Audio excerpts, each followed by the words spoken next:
I have Mr. Commissioner in the building. We're going to get into your whole history, and I'm going to run down your resume with Mr. Clyde Drexler. How you doing? I'm good, D. How's everything? Everything's wonderful. You tall. And I'm a little guy. I was a point guard. How tall are you? 6'7" on a good day. 6'7's tall. I'm 5 feet, even in a quarter inch. Ooh. I could be Nate Robinson. I mean, you can post up, Nate. You know, maybe. Or, what's his name? Who's the one dude who was in Space Jam? Michael. No, that's the short one. Muggsy Bogues. I could be Muggsy Bogues. How tall was he? Like 5'9"? 5'3" on a good day. See what I'm saying? I could be in the NBA like right now. So okay, what I like about the Big Three is that y'all have NBA stars or former NBA stars who still want to play the game. For you, I think Commissioner was perfect because I mean your stats are 10-time NBA All-Star. You was on the Dream Team. And you're from New Orleans. Well, sometimes you get lucky. Lucky, huh? Yeah, okay. How long were you in New Orleans before you moved to Houston? I was only there for like 2 years. I was basically raised in Houston. Well, I'm from Shreveport, so I still claim you. All country people, you know that. We all moved to Houston, Dallas. Basically, I-10 and keep it moving. You know what I'm saying? So, yeah, all of that. What I want to know is why you never had your own shoe? I had my own shoes in the 80s. It might have been before your time, D. But, they were called Kangaroos, and then I had my own shoe, and I had Avias. Yeah. And Reebok bought Avia. So, everything changes. But in the 80s and 90s, I did have my own shoes. Because I was going to say, you deserve a shoe. Oh, absolutely. And I had it. And it was a lot of fun. I just was with the wrong companies. Should have been with Nike or Adidas. Because I don't even know what Avias is. Well, exactly. They were mostly in Northwest, and they were very popular. They were a woman's workout shoe primarily, and they branched off into basketball. But anyway, that was many moons ago when dinosaurs roamed the earth. Oh, man. Slightly before my time. Just a little bit. What I want to know also is a lot of NBA players, like, you're not in the NBA for 20 and 30 years. You have a good 12, 13, 15 maybe, and then it's time to kind of sit down. Time to do something else. We see a lot of stories of athletes going broke, going bankrupt, and just spending all their money. Y'all get millions of dollars.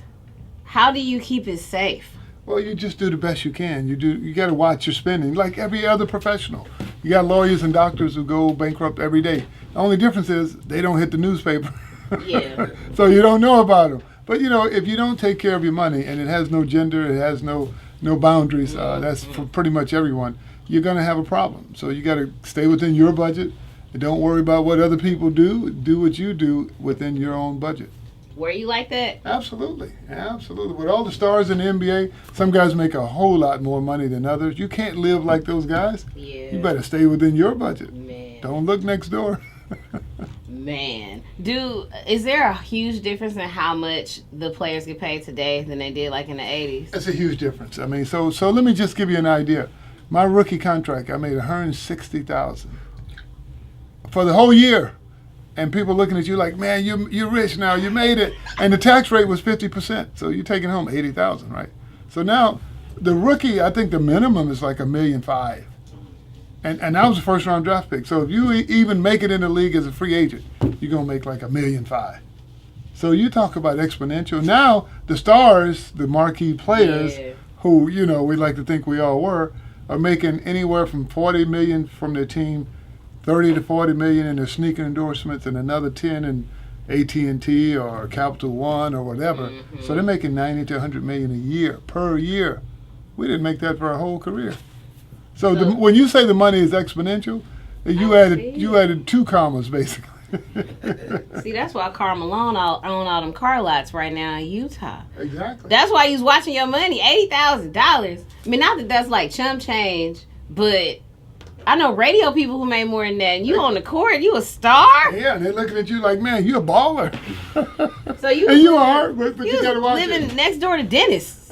Pretty much. Man, what? You ever get mad when you think about it? No, not at all. But luckily we had endorsements, and the endorsements were for a few million. So but your team money was not nearly as much. So did you invest your money? You own any businesses or anything? Well, you get lucky. You buy you some real estate, start up, don't start businesses you don't know nothing about. I'd rather see you buy some real estate or just hold on to it. Invest it with a proven professional with a big company behind him, not one individual with a business card. You can invest it with me. You ain't gonna have nothing left, but I'm gonna live really, really well. What'd you go to school for? I went to the University of Houston and studied kinesiology. Got my major in Bachelor of Science in kinesiology and study of the body, the functions of it. It really has helped because, being a professional athlete, you got to know how to take care of yourself, get some longevity, get those dollars a little bit longer. See what I'm saying? You got lucky. Oh, absolutely.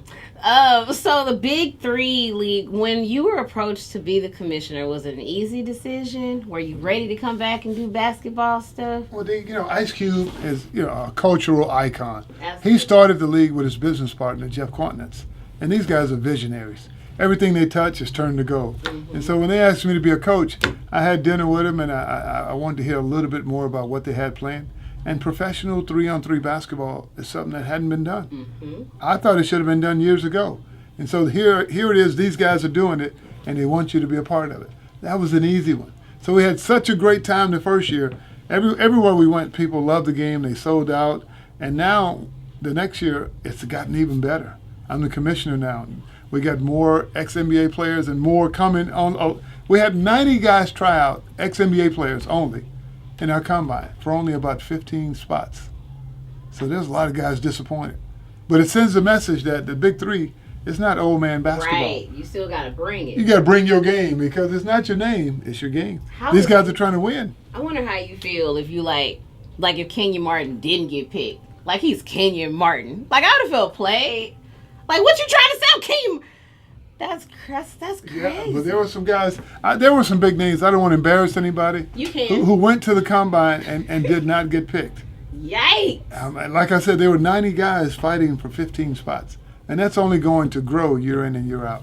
So the Big Three is here to stay. The game is incredibly popular. We have 4 games every Friday night, live on FS1 or Big Fox, 7 o'clock Eastern, and you don't want to miss it. Every week is more compelling than the next. There are 4 games, and in these 4 games, you may see Julius Erving, George Gervin, Nancy Lieberman, Gary Payton, Charles Oakley, Michael Cooper, or Rick Mahorn coach. And now you got all these all-star players on each and every team. There's a lot of parity. And so you see it's like a rolling festival of great basketball. Let me just say, I can tell you a commentator, because you haven't stuttered one time. You just so comfortable on this mic. Only for 20 years. Oh, just 20. No big deal. Okay. So Friday with the American Airlines Center, we are so excited. It's my first time going to a live one, so I can't wait. The coaches be cussing? Oh, if Gary Payton does. Now, Julius Erving doesn't cuss. He doesn't cuss much. Gary Payton, Charles Oakley, you never know what you're going to hear. Nancy Lieberman is pretty cool. Michael Cooper. George Gervin is the coolest. He just sits there and goes, okay, when we going to start playing? My mama is in love with Gary Payton.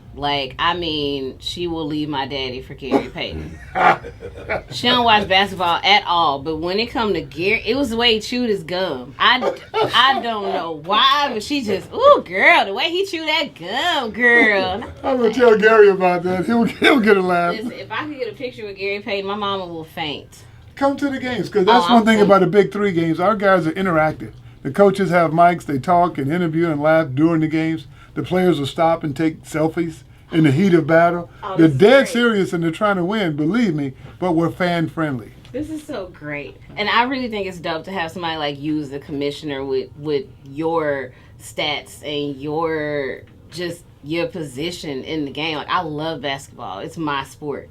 So I think it's dope that you're the commissioner. Like, I am excited because, thank you, D. You're so sweet. But Ice Cube, these guys, they're for real. Yeah. And what they've created now, 3-on-3 professional basketball is an Olympic sport.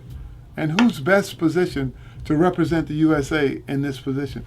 The Big Three. There's no one better in half court. 3-on-3 professional basketball. Absolutely. So it's been a pleasure to be a part of it. I hope it continues on for a long time, and I mean, I'm sure it will.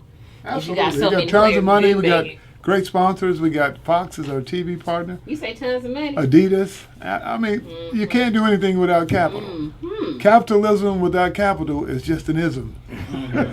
So how Says much the these great players getting paid? Jesse Jackson. How much these players getting They paid? get paid a little bit, D. You know, they get. You know, Man. it's only 10 weeks in the summer, so it doesn't take all your year. We don't compete with the NBA, which is where we're all from, and so you know, 90% of our guys who are in the Big Three. They do have a few newcomers who played in the NBA, but they weren't big names. But they're showing out in the Big Three. Guys like Andre Emmett, who also lives here in Dallas. David Hawkins. I mean, you may not, when you come to see them, Rashard McCants. They are phenomenal players. So they getting your rookie salary. Okay, that's cool. Well, Mr. Clyde Drexler, thank you so much for stopping by. Friday is the Big Three. We in the playoffs. I'm going to be there. I cannot wait. And just thank you for your time because you dope, like, for real. You are the bomb. We got to get her some floor tickets. You know what I'm saying? On the Like, floor, can I next to the just- commissioner. Like, Thank you. the hookup. We stunting all over Instagram. I'm on the floor. And I'm going to make sure I wear some heels, too, like Beyonce.